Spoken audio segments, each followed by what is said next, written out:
അവളെന്താ ചോന്ന് കിടക്കുന്നത്? വല്ലതും തേച്ചോ? ഏയ് ഞാനൊന്നും തേച്ചില്ല. ജന്മനാ എന്റെ മുഖം അങ്ങനെയാ. അസൂയ. മുണ്ടും നേരിത് മാറ്റി ചേച്ചി സാരി കൊടുത്താൽ മതിയായിരുന്നു. ഞാൻ സാരിയാണല്ലോ എടുത്തിരിക്കുന്നേ. ഓ, നീ കണ്ണാടി വെച്ചിട്ടില്ല. കണ്ണാടി വെച്ചില്ലേ നിനക്ക് ഒരുപാട് പ്രായം തോന്നി. ഓ, അങ്ങ് തോന്നിച്ചോട്ടെ. ചേച്ചിക്ക് ഞങ്ങളെക്കാൾ പ്രായം കൂടുതലില്ലേ? മുണ്ടും നേരിത് മതിയായിരുന്നു. അതാ സെറ്റപ്പ്. സെറ്റപ്പ് അല്ല ഗെറ്റപ്പാ. ഓ പിന്നെ അയ്യേ, ഇത് തിരുപ്പനാണെന്ന് ഒറ്റ നോട്ടത്തിൽ അറിയാം. ഞാൻ അങ്ങ് സഹിച്ചു. ചേട്ടൻ പറഞ്ഞല്ലോ എന്റെ ഉയരത്തിന് ശരീരം പിടിക്കും, ഇതാണ് മാച്ചസ് എന്ന്. അതൊക്കെ പൊട്ടെന്നാ എനിക്കൊന്ന് പറയാനുണ്ട്. ഞാനാണല്ലോ ഏറ്റവും മൂത്തത്. യമുന വന്ന ആദ്യം വരേണ്ടത് എന്റെ മുറിയിലേക്കാണ്. നാക്കെടുത്ത യമുന ഇംഗ്ലീഷേ പറയൂ. കുറച്ചെങ്കിലും ഇംഗ്ലീഷ് അറിയാവുന്ന എനിക്കാ. ആദ്യം എന്റെ മുറി വരട്ടെ. കാണാലോ പൂരം. യമുന ആദ്യം എന്റെ മുറിയിലേക്ക് വരും. ഞങ്ങള് സമപ്രായക്കാരല്ലേ.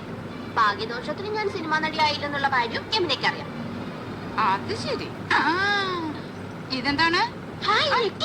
എവിടുന്ന ചേച്ചി? എന്റെ കൂട്ടുകാരി ഭവാനിയുടെ അടുത്തുനിന്ന് കടം വാങ്ങിച്ചതാ. ഒന്ന് കെട്ടിത്തന്നേ. എന്റെ പൊന്നും കൊടുത്ത് ചേച്ചിയില്ലേ, ഇത് എനിക്ക് തരുമോ? എനിക്കിതാ ചേച്ചി. അപ്പൊ രണ്ടുപേർക്കും വേണമല്ലേ? എന്നാ ഞാൻ പറയുന്ന അനുസരിക്കും. യമുന ആദ്യം എന്റെ മുറിയിലേക്ക് വരുന്നു. പിന്നെ നിന്റെ മുറിയിലേക്ക് വരുന്നതിന് മുമ്പായി ഞാനിത് നിനക്ക് കൈമാറുന്നു. ഒടുവിൽ നീ അത് ഇൻക്ലൂഡ്. എന്ത് പറയുന്നു? സമ്മതിച്ചു. എന്നാ ഇതൊന്ന് കെട്ടിത്താ. അയ്യോ, ഇറക്കല്ലേ.